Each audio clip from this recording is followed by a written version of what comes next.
సోనియా గాంధీ దక్షిణాది నుంచి పోటీ చేయబోతున్నారంటూ ఒక వార్త వచ్చిన నేపథ్యంలో సోనియా గాంధీకి చెక్ పెట్టేందుకు కేసీఆర్ పావులు కదుపుతున్నారా?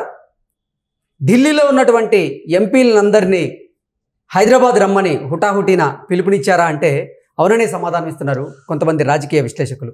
ఇదే అంశానికి సంబంధించి మనతో మాట్లాడేందుకు ప్రముఖ రాజకీయ విశ్లేషకులు, ప్రముఖ సీనియర్ జర్నలిస్ట్ సిఎస్ రావు గారు మనతో ఉన్నారు. ఆయనతో మాట్లాడదాం.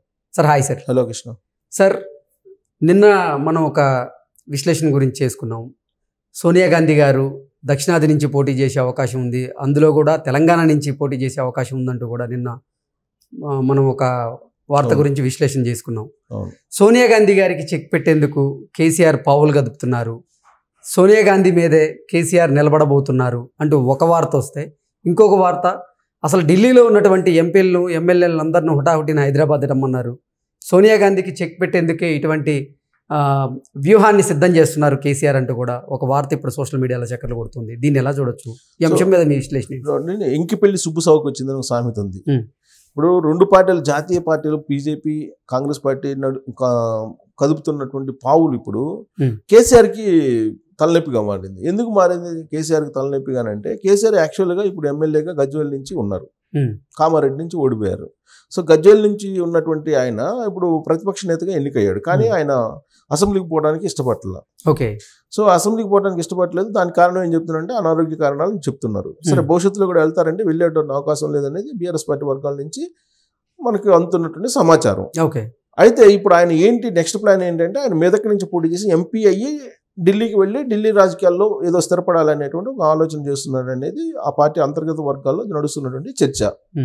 అయితే ఇప్పుడు జరుగుతున్నటువంటి పరిణామాలను గమనిస్తే అసలు మెదక్ నుంచి ఆయన పోటీ చేసిన అవకాశం ఉందా, అవకాశం లేదా అనేటువంటి ఒక ప్రశ్న ఉత్పన్నం అవుతుంది. ఎందుకనంటే ఆల్రెడీ పిఎస్సి సమావేశం జరిగింది కాంగ్రెస్ పార్టీది.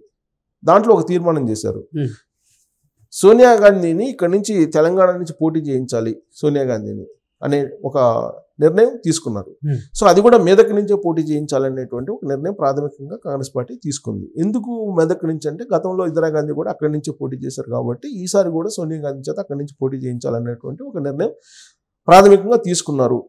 పిఎస్సి చేసినట్టు తీర్మానం మాత్రం తెలంగాణ నుంచి పోటీ చేయాలి సోనియా గాంధీ చేయించాలి అనేటువంటి ఒక తీర్మానం చేశారు. ఆ తీర్మానాన్ని ఢిల్లీ వెళ్ళినటువంటి రేవంత్ రెడ్డి ఏఐసిసికి అందించారు. ఏఐసిసికి అందించి పిఎస్సి యొక్క తీర్మానం కూడా వాళ్ళకి చెప్పారు.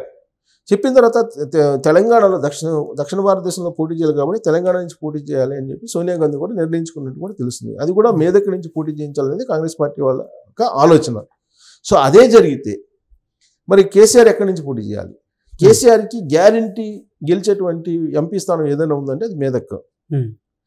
మిగిలినటువంటి ఎంపీ స్థానాల్లో గ్యారంటీ లేనటువంటి స్థానాలు, ఇప్పుడు గజ్వేలు కామారెడ్డిలో చేశాడు అసెంబ్లీకి, ఆ కామారెడ్డిలో ఓడిపోయారు కదా. గజ్వేలు తన సొంత నియోజకవర్గంగా 2 సంవత్సరాలు గెలిచారు. తర్వాత ఆయన ఏదో చేశారు, పరిచయాలు పెంచుకున్నారు కాబట్టి గజ్వేలు ఏదో గెలిచారు, ముక్కోణ పోటీలో గెలవడం జరిగింది. అదే ఎంపీకి వచ్చేటప్పటికి ఎంపీ కాన్స్టిట్యున్సీ పరిధిలో దాదాపు 6 నుంచి 7 అసెంబ్లీ కాన్స్టిట్యున్సీలు ఉంటాయి. ఈ అసెంబ్లీ కాన్స్టిట్యున్సీలో ఉండేటువంటి రిజల్ట్ని బేస్ చేసుకుని ఎంపీ గెలుస్తాడు. సో మెదక్లో కనుక కేసీఆర్ పోటీ చేస్తే, అప్పుడు సోనియా గాంధీ కూడా పోటీ చేస్తే అప్పుడు పరిస్థితి ఇంకో రకంగా ఉంటుంది కదా, ఓడిపోయే అవకాశం ఉంది కదా కేసీఆర్. సో ఆయన జాతీయ స్థాయిలో వెళ్ళాలి ఇక్కడ కాకుండా అనే దానికి కూడా ఇదొక హడ్డిల్గా కనిపిస్తుంది. అందుకే ఇమీడియట్గా ఢిల్లీలో ఉండేటువంటి బీఆర్ఎస్ పార్టీ ఎంపీలని ఇమీడియట్గా మీరు వచ్చేసేయండి, మనం నెక్స్ట్ ఎలక్షన్కి ప్లాన్ చేయాలి అనేటువంటిది హడావుడిగా పిలిపించారు వాళ్ళని. హడావుడిగా పిలిపించి వాళ్ళతోటి ఇప్పుడు 1-to-1 ఇంటరాక్షన్కి ఆయన ప్లాన్ చేశారు. నందీనగర్లో ఆయన విశ్రాంతి తీసుకుంటున్నారు ఇప్పుడు. సో ఫామ్ హౌస్లో కాలు జారి పడ్డారు. కాలు జారి పడిన తర్వాత యశోద హాస్పిటల్కి వెళ్ళారు. యశోద హాస్పిటల్లో రీప్లేస్మెంట్ చేసుకున్న తర్వాత నందీనగర్కి చేరారు. నందీనగర్ ఇల్లు అనేది ఆయనకి సెంటిమెంట్. నందీనగర్ ఇంటి నుంచే ఉద్యమాన్ని నడిపారు.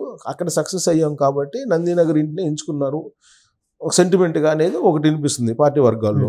సో ఇప్పుడు నందీనగర్లో ఉన్నటువంటి ఇంట్లో 1-to-1 ఇంటరాక్షన్ బీఆర్ఎస్ పార్టీ ఎంపీలకి పెట్టడం జరిగింది. సో 1-to-1 ఇంటరాక్షన్లో మనం ప్లాన్ చేద్దాం, 2024 రెడీ కావాలి కదా అని చెప్పి. ఒకవైపు ఏమో 10 నుంచి 12 ఎంపీ స్థానాలు గెలుచుకోవాలని చెప్పి బీజేపీ ప్రయత్నం చేస్తుంది. దానికి సంబంధించి ఆల్రెడీ ఇప్పటికే ప్రచారకులను అనౌన్స్ చేసేసింది, పార్లమెంటు వారీగా ఎవరెవరు ప్రచారకులు అనేది.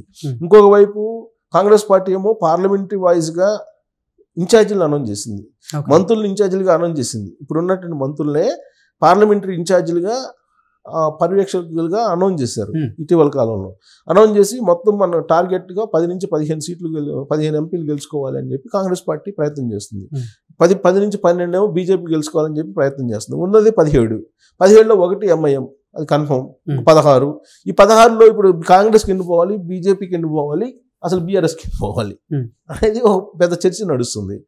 సో ఇప్పుడు వచ్చినటువంటి ప్రకారం ఇప్పుడు అధికారంలో కాంగ్రెస్ పార్టీ ఉంది కాబట్టి ఎంతకంత మెరుగైనటువంటి ఫలితాలు లోక్సభలో కూడా వచ్చేటువంటి అవకాశం ఉందని చెప్పేసి రేవంత్ రెడ్డి అండ్ టీం భావిస్తుంది. సో 8 గతంలో కంటే 2018 కంటే కూడా 8 ఎమ్మెల్యేలు గెలుచుకున్నాము. అప్పుడు ఒకటే గెలుచుకున్నాం 2018, ఇప్పుడు 8 గెలుచుకున్నాం. కాబట్టి ఆ నిష్పత్తిలో ఒకటి గెలుచుకున్నప్పుడే 4 ఎంపీలు గెలుచుకున్నాము. ఇప్పుడు 8 గెలిచాం కదా, కాబట్టి 4 టైమ్స్ గెలుచుకోవాలి, అంటే 10 నుంచి 12 గెలుచుకోవాలి, లేదా అవసరమైతే 15 కూడా గెలుచుకోవాలని చెప్పి బీజేపీ ఉరకలేస్తుంది. ఓకే.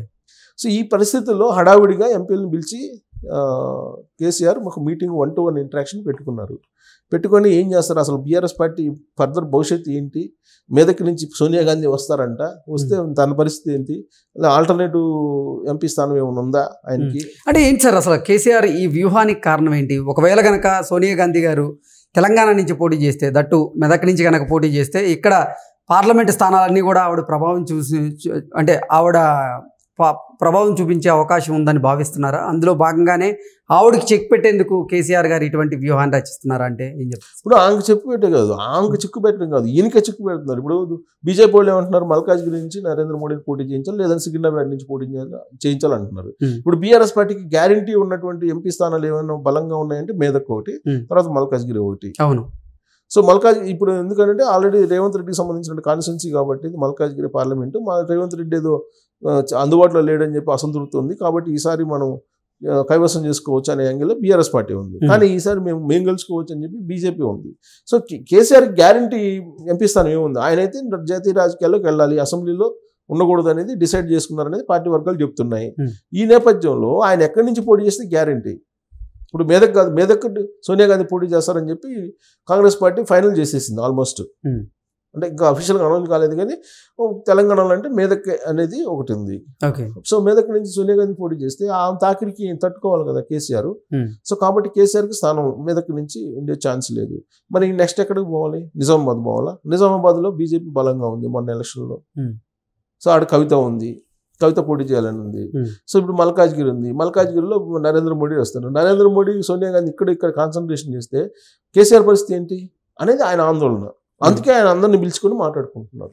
అందుకే ఇంకి పిలిచి సుబ్బుసావుకు వచ్చిందని చెప్పి ఈ జాతీయ పార్టీలు తీసుకున్నటువంటి నిర్ణయాలు కేసీఆర్కి తలనొప్పిగా మారింది, కేసీఆర్ రాజకీయ భవిష్యత్తుకి ప్రశ్నార్థకంగా మారాయని చెప్పి మనం విశ్లేషణ చేసుకోవచ్చు.